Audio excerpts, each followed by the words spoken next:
Welcome to Success Campus, where success is our responsibility. This is the third lecture of our polity, and I am your GS teacher. I will teach you everything, whatever will come in your examination. Like it will be up to your state PCS, it will be beneficial for your SSC, Railway, even up to UPSC. सो आपको क्या करना है, आपको कुछ नहीं करना है, इस सारे वीडियो को रेगुलरली फॉलो करना है। और आपको किसी तरह का प्रॉब्लम हो रहा है तो कमेंट बॉक्स में हमें बताना है। अगर आपको लग रहा है कि नहीं इंग्लिश वर्ड्स ज़्यादा यूज किया जा रहा है तो मैं आपको ये ज़रूर बोलूँगा कि आप कमेंट बॉक्स पे हमें बताते रहें। और सबसे इम्पॉर्टेंट बात क्या है कि ये पूरा लेक्चर मैंने पहले क्लास में भी बताया था और आज हमारा तीसरा क्लास है। ये पूरा लेक्चर कैसा होगा, ये बाईलैंग्वेज होगा। और हम लोग इस लेक्चर में एक बहुत खास बात क्या करने वाले हैं, जब भी मैं कोई आर्टिकल पढ़ाऊँगा या कुछ भी मैं पढ़ाऊंगा उससे मैं करंट को रिलेट करूंगा। जैसे आज का टॉपिक में मैं बहुत सारा करंट से रिलेटेड बात करने वाला हूं, तो कोई भी आर्टिकल मैं पढ़ रहा हूं तो उससे रिलेटेड कौन सा न्यूज है जो बहुत कंट्रोवर्सी में रहा है, वो किस एग्जाम के लिए कितना बेनिफिशियल है, ये भी मैं टाइम टू टाइम बताते रहूंगा। आपको क्या करना है, बस हमारे लेक्चर को कंटिन्यू फॉलो करना है और एक भी वीडियो को मिस नहीं करना है। और अगर कहीं भी आपको प्रॉब्लम हो रहा है तो हमें कमेंट बॉक्स में बताना है। अभी तक से हमने क्या क्या पढ़ लिया, अभी तक से हमने पूरा जो हिस्ट्री पार्ट को अगर हम लोग कॉन्स्टिट्यूशन का छोड़ दें तो बचा क्या कि हमारा कॉन्स्टिट्यूशन में पहले कितने आर्टिकल्स शेड्यूल्स थे, कौन कौन सा अमेंडमेंट इंपॉर्टेंट था, ये सारा चीज़ हमने पढ़ लिया। हमने अपना प्रेम्बल पढ़ लिया। आज हम लोग क्या पढ़ने वाले हैं, आज हम लोग अपना आर्टिकल्स स्टार्ट करने वाले हैं, मतलब part 1 of the constitution start करने वाले हैं। और पार्ट 1 में कौन सा आर्टिकल हमेशा कॉन्ट्रोवर्सी में रहता है और अभी सबसे रिसेंट उससे क्या इंसिडेंट हुआ है और वो क्यों कॉन्ट्रोवर्सी में, आज हम लोग वो पढ़ने वाले हैं। और ये सारा का सारा क्वेश्चन मैं फिर से आपको विश्वास दिलाता हूं, अगर आप इस सीरीज को रेगुलरली फॉलो करोगे तो ये आपके लिए बहुत बेनिफिशियल होगा और आप इसके थ्रू किसी भी एग्जाम को क्रैक कर सकते हो। आप बस इसको रेगुलरली फॉलो करो। तो आज हम लोग क्या पढ़ने वाले हैं, आज हम लोग पढ़ने वाले हैं पार्ट 1 ऑफ द कॉन्स्टिट्यूशन, मतलब आर्टिकल 1 to 4 पढ़ने वाले हैं। आर्टिकल 1 to 4 किसके बारे में बताता है, यूनियन एंड इट्स टेरिटरी के बारे में, मतलब संघ और उसके क्षेत्रों के बारे में बताता है। मैंने कुछ वर्ड्स का यहाँ फिर से हिंदी मेंशन कर दिया है, जैसे यूनियन, यूनियन का मतलब क्या होता है, संघ। टेरिटरी का मतलब क्या होता है, क्षेत्र। होम मिनिस्ट्री, गृह मंत्रालय। रिजोल्यूशन, प्रस्ताव। तो हम लोग क्या पढ़ने वाले, आज पार्ट 1 पढ़ने वाले। क्या पार्ट 1 का सारा आर्टिकल्स हमें पढ़ना चाहिए, मैं फिर से बोल रहा हूं, पार्ट 1 में कितने आर्टिकल्स है, 4 आर्टिकल है। हम कौन सा आर्टिकल पढ़ेंगे, आर्टिकल 3 पढ़ेंगे। आर्टिकल 1, 2, 4 क्यों नहीं पढ़ रहे, क्योंकि वो मेरे लिए यूजफुल नहीं है, वो नहीं आता है एग्जाम में। हमें क्या पढ़ना है, आर्टिकल 3 पढ़ना है। और आर्टिकल 3 हमेशा से ही न्यूज में कंट्रोवर्सी में रहता है, कभी नहीं कभी। हमने जब बेरूबारी केस पढ़ा था पिछले क्लास में तो हमने किस आर्टिकल के बारे में जिक्र किया था, आर्टिकल 3 के बारे में, मतलब अनुच्छेद 3 के बारे में जिक्र किया था। आज हम लोग कौन सा केस पढ़ने वाले हैं, हम लोग एक तमिलनाडु से रिलेटेड केस पढ़ने वाले हैं। उसमें भी कौन सा आर्टिकल जिक्र में आने वाला है, आर्टिकल 3 आने वाला है। तो पार्ट 1 में क्या सारा आर्टिकल मेरे लिए बेनिफिशियल है, मैं फिर से बोल रहा हूं कि पार्ट 1 में केवल हम लोग आर्टिकल 3 पे ज्यादा फोकस करेंगे, क्योंकि आर्टिकल 3 हमारे लिए बहुत इंपॉर्टेंट है और ये कभी ना कभी न्यूज में जरूर रहता है और हमेशा कंट्रोवर्सी में रहता है। तो पार्ट 1 क्या है हमारे कॉन्स्टिट्यूशन का, पार्ट 1 है यूनियन एंड इट्स टेरिटरी। क्या है हिंदी में इसको हम लोग क्या बोलते हैं, संघ और उसके क्षेत्र। कौन से कहां से किस आर्टिकल तक ये डिफाइन होता है, आर्टिकल 1 से आर्टिकल 4 तक। तो सबसे पहले मैं आर्टिकल 3 का बात करता हूं। आर्टिकल 3 का क्या है, आर्टिकल 3, आर्टिकल 1, 2 नहीं, मैं डायरेक्ट 3 पढ़ा रहा हूं। क्यों, क्योंकि आर्टिकल 1, 2 से आपके एग्जाम में नहीं क्वेश्चन आएगा। क्वेश्चन किससे आएगा, आर्टिकल 3 से आएगा। आर्टिकल 3 क्या है, आर्टिकल 3 हमें ये बोलता है, मतलब अनुच्छेद 3 हमें ये बोलता है कि हम इसके अंडर में क्या कर सकते हैं, न्यू स्टेट को फॉर्म कर सकते हैं, मतलब नया राज्य बना सकते हैं। किसी स्टेट के बाउंड्री को इंक्रीज और डिक्रीज कर सकते हैं, मतलब उसके बाउंड्री को हम लोग बढ़ा भी सकते हैं, घटा भी सकते हैं। अगर किसी स्टेट का नाम चेंज करना है तो हम उस स्टेट का क्या कर सकते हैं, नाम को चेंज भी कर सकते हैं। ये सारा का सारा कहाँ रिटन है, हमारे कॉन्स्टिट्यूशन में, पार्ट 1 में। और पार्ट 1 में भी कौन सा अनुच्छेद में, कौन सा आर्टिकल में, आर्टिकल 3 में रिटन है। अब इससे ना एक बहुत बड़ा केस है जो अभी रिसेंट में हुआ है, आई थिंक 1 वीक पहले का बात है। कहाँ हुआ है, तमिलनाडु में। एक्चुअली में हुआ क्या है, जो तमिलनाडु की गवर्नमेंट है, तमिलनाडु की जो गवर्नमेंट है उन्होंने क्या किया है, लगभग 1018 जो नेम्स है उन्होंने इस नेम्स को क्या कर दिया है, चेंज कर दिया है।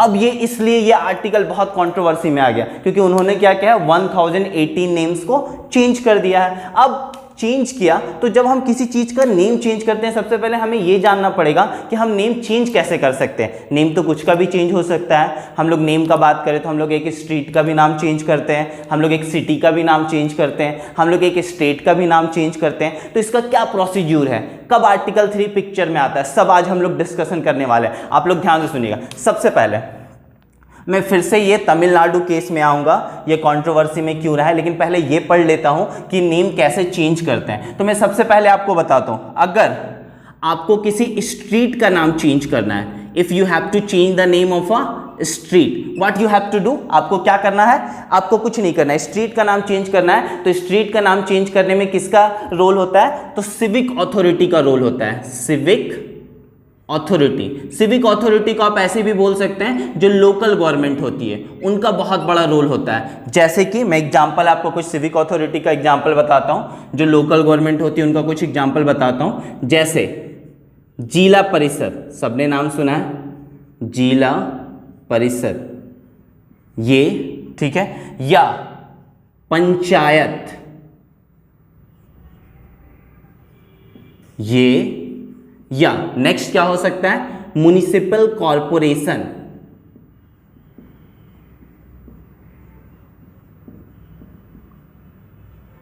Municipal corporation. मतलब अगर आपको किसी स्ट्रीट का नाम चेंज करना है तो उससे रिलेटेड डिसीजन कौन लेता है, ये सिविक अथॉरिटीज लेती है। जैसे कौन हो सकता है, जो हमारी लोकल गवर्नमेंट होती है, जैसे जिला परिषद, पंचायत या म्युनिसिपल कॉर्पोरेशन। ये तीन जो ऐसी संस्था है, ये लोकल गवर्नमेंट है जो हमारे क्या है, स्ट्रीट से रिलेटेड। जब भी स्ट्रीट का नाम आपको चेंज करना है तो आप किसका यूज करेंगे, ये सारे सिविक अथॉरिटीज का यूज करेंगे, क्योंकि यही सिविक अथॉरिटीज जो होती है जो इससे रिलेटेड क्या करती है, डिसीजन लेती है। मतलब आप अगर आपको स्ट्रीट का नाम चेंज करना है तो आप किसके पास जाएंगे, सिविक अथॉरिटीज के पास जाएंगे। यही सिविक अथॉरिटीज जो होती है इससे रिलेटेड डिसीजन लेती है। ये तो हुआ किस, तो अभी तक से हमने क्या पढ़ा कि हमें स्ट्रीट का नेम कैसे चेंज करना है। अगर हमें स्ट्रीट का नेम चेंज करना है तो हम किसके पास जाते हैं, सिविक अथॉरिटीज़ के पास जाते हैं, मतलब लोकल गवर्नमेंट के पास जाते हैं। जैसे जिला परिषद हो गया, पंचायत हो गया, म्युनिसिपल कॉर्पोरेशन हो गया। मतलब अगर आपको स्ट्रीट का नेम चेंज करना है तो कौन डिसीजन लेता है इससे रिलेटेड, ये सिविक अथॉरिटी से रिलेटेड डिसीजन लेती है, और तब हमारा स्ट्रीट का नेम चेंज होता है। अब हम लोग क्या पढ़ने वाले हैं, अगर हमको किसी सिटी का नेम चेंज करना है तो उसमें किसका किसका रोल होता है। तो मैं आपको बताता हूँ कि अगर आपको कभी भी सिटी का नेम चेंज करना है तो दो लोगों का बहुत बड़ा रोल होता है। एक तो होता है स्टेट कैबिनेट का, स्टेट कैबिनेट क्या मैं बताऊंगा, और दूसरा क्या होता है, दूसरा होता है मिनिस्ट्री ऑफ होम अफेयर्स का होता है। इन दोनों का बहुत बड़ा रोल होता है। तो सबसे पहले हम लोग ये पढ़ेंगे कि अगर आपको किसी सिटी का नेम चेंज करना है, if you have to change the name of a city, what you will have to do, आपको क्या करना पड़ेगा, तो आपको कुछ नहीं करना है। क्या करना है, जो भी करना है वो स्टेट गवर्नमेंट करेगी। स्टेट गवर्नमेंट में स्टेट कैबिनेट, स्टेट कैबिनेट क्या होता है, स्टेट कैबिनेट क्या होता है बताइए आप लोग। स्टेट कैबिनेट होता है chief minister and group of minister, और इसके चेयरमैन कौन होते हैं, खुद चीफ मिनिस्टर होते हैं। स्टेट कैबिनेट इससे रिलेटेड डिसीजन लेती है। स्टेट कैबिनेट क्या करती है, इससे रिलेटेड डिसीजन लेती है, और ये डिसीजन वो किसके पास भेजती है, ये डिसीजन वो भेजती है मिनिस्ट्री ऑफ होम अफेयर्स के पास। और मिनिस्ट्री ऑफ होम अफेयर्स क्या करती है, इस डिसीजन से डायरेक्टली जो अफेक्टेड लोग हैं, डायरेक्टली जो अफेक्टेड ऑर्गेनाइजेशन है, उनसे वो कंसल्ट करती है। जैसे किसी सिटी का नाम चेंज हो रहा है तो कौन से लोग अफेक्टेड होंगे, जैसे रेलवे, वो इससे काफी अफेक्टेड होते हैं। दूसरा कौन होता है, department of post, department of post, ये दो काफी ज्यादा इससे अफेक्टेड होते हैं। तो इस तरह के कुछ ऑर्गेनाइजेशन होता है जिससे मिनिस्ट्री ऑफ क्या करती है, होम अफेयर्स कंसल्ट करती है। अगर इन ऑर्गेनाइजेशंस को कोई प्रॉब्लम नहीं है तो मिनिस्ट्री ऑफ होम अफेयर्स क्या करती है, ये इनको परमिशन दे देती है। और एक बार जैसे इनको ये परमिशन मिलता है, ये स्टेट कैबिनेट क्या करती है, एक गैजेट नोटिफिकेशन निकालती है,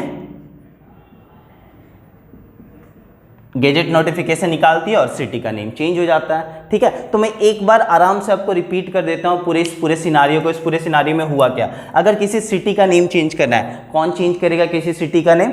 स्टेट कैबिनेट करेगा। स्टेट कैबिनेट कौन होता है? Group of minister and chief minister, मतलब जो हमारे राज्य के मुख्यमंत्री जो होते हैं और उनके साथ जो ग्रुप ऑफ मिनिस्टर्स होते हैं, जो सबसे मोस्ट पावरफुल मिनिस्टर्स होते हैं, उनका ग्रुप, वो क्या करता है? वो डिसीजन लेता है और वो अपना डिसीजन किसके पास भेजता है? मिनिस्ट्री ऑफ होम अफेयर्स के पास, क्योंकि लास्ट डिसीजन किसका होता है इससे रिलेटेड कोई भी लास्ट डिसीजन जो होता है वो मिनिस्ट्री ऑफ होम अफेयर्स का होता है। मिनिस्ट्री ऑफ होम अफेयर्स क्या करती है? फिर से बता रहा हूं, मिनिस्ट्री ऑफ होम अफेयर्स क्या है? गृह मंत्रालय। जो अभी कौन है हमारे गृह मंत्रालय में? कौन है गृह मंत्री? अमित शाह। ठीक है, तो आपको क्या याद रखना है, मिनिस्ट्री ऑफ होम अफेयर्स क्या करती है? वो जो इससे रिलेटेड अफेक्टेड ऑर्गेनाइजेशन है उनको कंसल्ट करती है कि उनको क्या प्रॉब्लम है इससे रिलेटेड, और अगर उनको प्रॉब्लम नहीं है तो फिर वो क्या करती है? उसको अप्रूव कर देती है। तो मिनिस्ट्री ऑफ होम अफेयर्स जैसे रेलवे को कंसल्ट करेगी, डिपार्टमेंट ऑफ पोस्ट को कंसल्ट करेगी, जो इस डिसीजन से डायरेक्टली अफेक्टेड होते हैं। अगर उनको कोई प्रॉब्लम नहीं है तो वो इसे परमिशन दे देती है। फिर स्टेट कैबिनेट क्या करती है? एक गैजेट नोटिफिकेशन क्या करती है? इशू करवाती है और सिटी का नेम क्या होता है? चेंज हो जाता है।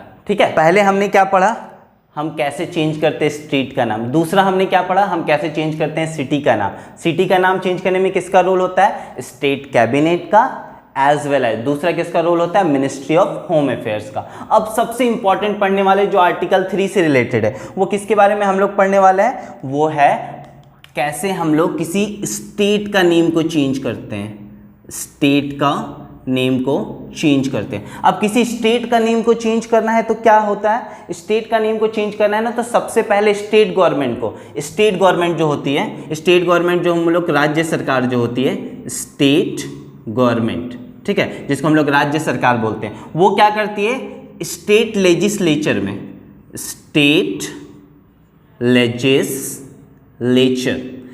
लेजिस्लेचर में वो क्या करती है? एक रिजोल्यूशन पास करवाती है। क्या बोल रहा हूं मैं, फिर से सुनिए। अगर किसी स्टेट का नेम को चेंज करना है तो स्टेट गवर्नमेंट क्या करती है? सबसे पहले स्टेट लेजिस्लेचर में एक रिजोल्यूशन पास करवाती है। ठीक है, स्टेट गवर्नमेंट कौन? राज्य सरकार। स्टेट लेजिस्लेचर राज्य की विधानसभा। रिजोल्यूशन प्रस्ताव। समझ में आया हिंदी सबका? तो स्टेट का अगर नेम को चेंज करना है तो सबसे पहले कौन रोल में आता है? State government. वो क्या करती है? स्टेट लेजिस्लेचर में, मतलब राज्य के विधानसभा में एक रिजोल्यूशन पास करती है। और ये रिजोल्यूशन वो कहाँ भेजती है? ये रिजोल्यूशन वो भेजती है डायरेक्ट सेंट्रल गवर्नमेंट के पास, मतलब यूनियन गवर्नमेंट के पास। अब यूनियन गवर्नमेंट क्या कर सकती है? अब यूनियन गवर्नमेंट के पास बहुत सारा ऑप्शन है। क्या बोल रहा हूं? पहले अगर स्टेट का नेम चेंज करना है तो स्टेट गवर्नमेंट क्या करती है? स्टेट लेजिस्लेचर में एक रिजोल्यूशन पास करती है। अगर मैं हिंदी में बोलूंगा तो राज्य की सरकार जो है वो राज्य के विधानसभा में एक प्रस्ताव पास करती है, और इस प्रस्ताव को वो कहां भेजती है? यूनियन गवर्नमेंट के पास। अब यूनियन गवर्नमेंट क्या होता है? यूनियन गवर्नमेंट में होता है यूनियन कैबिनेट।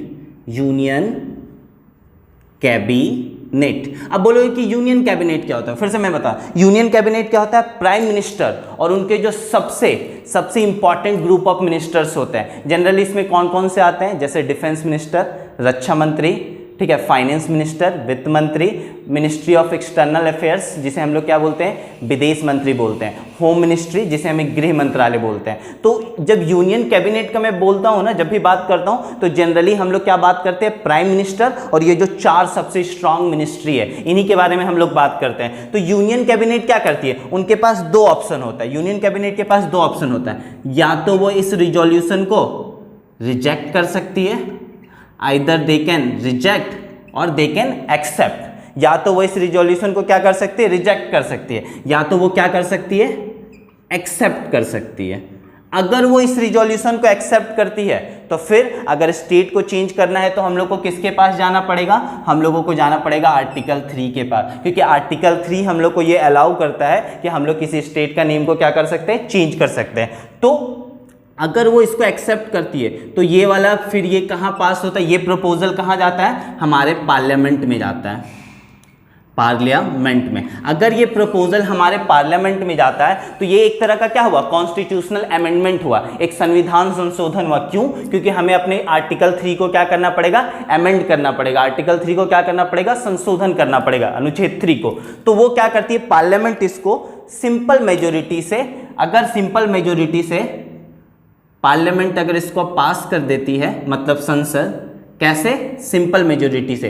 क्या सिंपल मेजोरिटी होता है, क्या डबल मेजोरिटी होता है, ये हम लोग सब पढ़ने वाले हैं। क्या double majority plus state government का कब हम लोग स्टेट गवर्नमेंट को भी इंक्लूड करते हैं डबल मेजोरिटी के साथ, ये भी हम लोग पढ़ने वाले हैं। सिंपल मेजोरिटी आप ये समझ लीजिए, जितने मेंबर्स पार्लियामेंट में प्रेजेंट होते हैं at the time of this resolution, उस टाइम में जितने भी मेंबर्स प्रेजेंट होते हैं उसमें से जो मेजोरिटी में लोग अगर इसके फेवर में है तब तो ये पास हो जाएगा और स्टेट का नेम क्या हो जाएगा? चेंज हो जाएगा। फिर से मैं बता रहा हूं, अगर कभी भी किसी स्टेट का नेम को चेंज करना है तो स्टेट गवर्नमेंट क्या करती है? स्टेट लेजिस्लेचर के पास जाती है, राज्य के विधानसभा के पास, वहां एक रिजोल्यूशन पास करवाती है, एक प्रस्ताव पास करवाती है। ये प्रस्ताव किसके पास जाता है? यूनियन गवर्नमेंट के पास, मतलब केंद्र सरकार के पास। अब यूनियन गवर्नमेंट के पास क्या ऑप्शन होता है? उनके पास दो ऑप्शन होता है, और यूनियन गवर्नमेंट पे भी ये डिसीजन कौन लेता है? Union cabinet. यूनियन कैबिनेट मतलब प्राइम मिनिस्टर, जिसके वो खुद चेयरमैन होते हैं, और उसमें 4 सबसे इंपॉर्टेंट मिनिस्ट्री होता है। Ministry of home affairs, ministry of external affairs, ठीक है, finance ministry, ministry of defence. ये लोग क्या करते हैं? या तो इसे रिजेक्ट कर सकते हैं या तो ये एक्सेप्ट कर सकते हैं। अगर ये इसे एक्सेप्ट करते हैं तो ये लोग क्या करते हैं? इसको पार्लियामेंट में क्या करते हैं? पार्लियामेंट में इसको रखते हैं। अगर पार्लियामेंट इसको पास कर देती है, ठीक है, सिंपल मेजोरिटी से। सिंपल मेजोरिटी का मतलब सिंपल मतलब एकदम सिंपल बहुमत चाहिए, मतलब जितने उस टाइम मेंबर्स थे अगर वो इसके लिए रेडी हैं तो ठीक है, बस उस टाइम हमको मेजोरिटी चाहिए। इससे मतलब नहीं कि टोटल कितने मेंबर्स हैं, अगर वो इसको पास कर दिए तो हमारा स्टेट का नेम क्या होता है? चेंज हो जाता है। क्या याद रखना आपको? ये पूरा प्रोसेस है। अच्छा, इस पूरे प्रोसेस में हम लोग किस आर्टिकल को अमेंड कर रहे हैं? हम लोग आर्टिकल 3 को अमेंड कर रहे हैं। आर्टिकल 3 को क्यों अमेंड कर रहे हैं? इसका क्यों हम लोग संविधान संशोधन कर रहे हैं? क्योंकि आर्टिकल 3 में ही ये मेंशन है कि हम लोग स्टेट का नेम को क्या कर सकते हैं? चेंज कर सकते हैं। अब ये तो हुआ कि स्टेट का नेम कैसे हम लोग चेंज करते हैं। अब ये पूरा न्यूज कंट्रोवर्सी में था। क्यों कंट्रोवर्सी में आया? ये पूरा चीज क्यों कंट्रोवर्सी में आया? मैंने आपको स्टेट या सिटी या पूरा आपको स्ट्रीट का नेम चेंज क्यों बताया? क्यों ये बताना जरूरी था? क्योंकि इससे रिसेंट अभी एक इंसिडेंट हुआ जो मैंने सबसे पहले आपको बताया था। तो अब हम लोग क्या पढ़ने वाले? अब मैंने इतना कुछ क्यों बताया? आर्टिकल 3 में इतना कुछ आपको बता दिया कि स्टेट का नेम कैसे चेंज करते हैं, सिटी का नेम कैसे चेंज करते हैं, स्ट्रीट का नेम कैसे चेंज करते हैं। इतना कुछ मैंने क्यों बताया? इसका रीजन मैं बताता हूँ। एक्चुअली में हुआ क्या है, लगभग अप्रॉक्स 1 वीक पहले तमिलनाडु गवर्नमेंट ने क्या किया है, लगभग 1018 प्लेसेस का नेम चेंज कर दिया इन्होंने। प्लेसेस का जो नेम है वो क्या कर दिया इन्होंने? चेंज कर दिया है। अब सबसे पहला क्वेश्चन, ये भी बहुत कंट्रोवर्सी में रहा, बहुत लोग इसको क्रिटिसाइज करें। क्यों क्रिटिसाइज करें? क्योंकि लोगों को कहना है कि अभी इसका क्या जरूरत था, अभी तो बहुत बड़ा हम लोग के पूरे देश में बहुत सारा प्रॉब्लम चल रहा है, कोविड-19 चल रहा है। कोविड-19 में अभी तमिलनाडु में बहुत सारे केसेस हैं, तो सरकार को अभी उसे टैकल करना चाहिए। अभी ये जो सरकार ने ये डिसीजन लिया वो बहुत गलत है। पहला क्रिटिसाइज करने का तो ये कारण है, मतलब ये क्या कर रहे हैं, जहाँ जो भी हो, हम हैं, आप हो, सारे लोग इसको क्यों क्रिटिसाइज करें? बस इसका 2 रीजन है। मेनली क्या है कि ये जो टाइमिंग है डिसीजन का वो बहुत गलत है। क्यों? क्योंकि अभी तमिलनाडु कोविड-19 से बहुत ज़्यादा सफ़र कर रहा है, तो अभी गवर्नमेंट को वहाँ ध्यान देना चाहिए। क्योंकि स्टेट किसी भी चीज़ का अगर हम लोग नेम को चेंज करते हैं ना, उसमें बहुत ज़्यादा एक्सपेंडिचर आता है, उसमें बहुत ज़्यादा खर्च आता है। तो गवर्नमेंट को अभी वहाँ ना एक्सपेंडिचर करके अभी सारा एक्सपेंडिचर कोविड-19 को टैकल करने में करना चाहिए था। एक तो ये कॉन्ट्रोवर्सी है। दूसरा कॉन्ट्रोवर्सी ये है ना कि अभी जो नाम रखा गया है वो बहुत कॉम्प्लिकेटेड रखा गया है। मतलब तमिल लोगों के लिए तो वो बहुत ईजी है, लेकिन जो नॉन तमिलियन लोग रहते हैं, जो तमिलनाडु में रहते हैं या जो उसके आउटसाइड में रहते हैं, उनके लिए वो नाम बहुत टफ होने वाला है। कैसे टफ होने वाला है? जैसे मैं आपको कुछ नाम बताता हूं इससे रिलेटेड। जैसे आप लोग सभी लोगों ने सुना होगा वेल्लोर। वेल्लोर सुना है सब लोगों ने? वेल्लोर। अब इसका नाम क्या रख दिया गया? विल्लोर। ये विल्लोर। जैसे इसी तरह से आपने सुना होगा एक बहुत फेमस नाम है वहां का, कोयम्बटूर। कोयम्बटूर सुना है, काफी फेमस नाम है। अब इसका नाम क्या रख दिया उन्होंने? कोयम्पुथुर रख दिया है।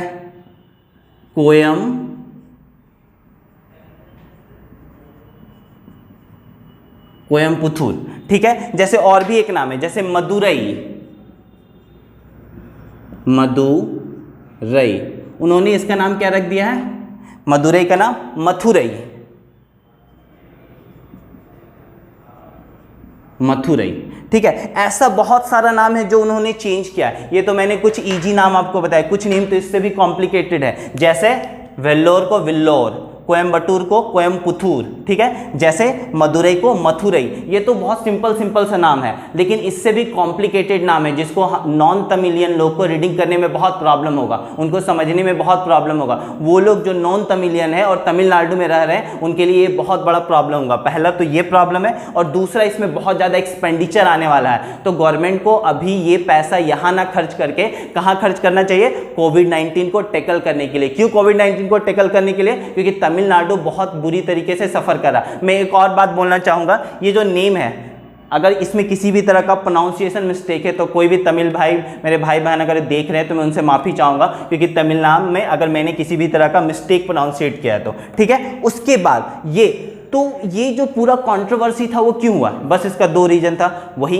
एक्सपेंडिचर, दूसरा टाइमिंग, और नॉन तमिलियन लोगों को इससे बहुत बड़ा प्रॉब्लम होने वाला। इसलिए मैंने इस आर्टिकल को आपको बहुत डिटेल से पढ़ाया। अब क्वेश्चन उठता है, क्या जो तमिलनाडु की गवर्नमेंट थी उन्होंने पहली बार ऐसा किया क्या? किसी ने इससे पहले कुछ नहीं किया क्या? तो मैं आपको बताता हूँ। आज़ादी के बाद से ही ये जो नाम चेंज होने का सिलसिला है लगातार हमारे कंट्री में बना हुआ है। आज़ादी के बाद सबसे पहले किसका नाम चेंज हुआ था? दो बहुत फेमस नाम है जो हमेशा आप सुनते होंगे। एक था किंग्सवे। किंग्सवे का नाम क्या रखा गया था? आपने सुना होगा, बहुत फेमस नाम है। राजपथ, इसका नाम चेंज किया गया था, राजपथ, बहुत फेमस नाम है, सभी लोगों ने सुना है। और एक नाम मैं बताता हूं, क्वींस वे। क्वींस वे का नाम क्या रखा गया चेंज करके? जनपथ। ये दोनों ही नाम बहुत फेमस है, दिल्ली में हमेशा सुनने को आता है, यहाँ परेड होती है, ठीक है। तो आपको क्या याद रखना है कि ये जो नेम चेंज करने वाला सिलसिला है ये आज से नहीं चल रहा है, जब से हमारा देश आज़ाद हुआ है तब से ये नेम चेंज हो रहा है। और इससे सबसे रिसेंट में कौन सा नाम चेंज हुआ था? वो क्या था? यूपी गवर्नमेंट ने। यूपी गवर्नमेंट ने क्या किया था? कुछ जगह का नाम चेंज किया था। जैसे मैं कुछ जगह का नाम आपको बताता हूँ। यूपी गवर्नमेंट ने क्या किया था? इलाहाबाद, जिसको हम लोग इलाहाबाद भी बोलते हैं, इसका नाम उन्होंने चेंज करके क्या कर दिया है? प्रयागराज।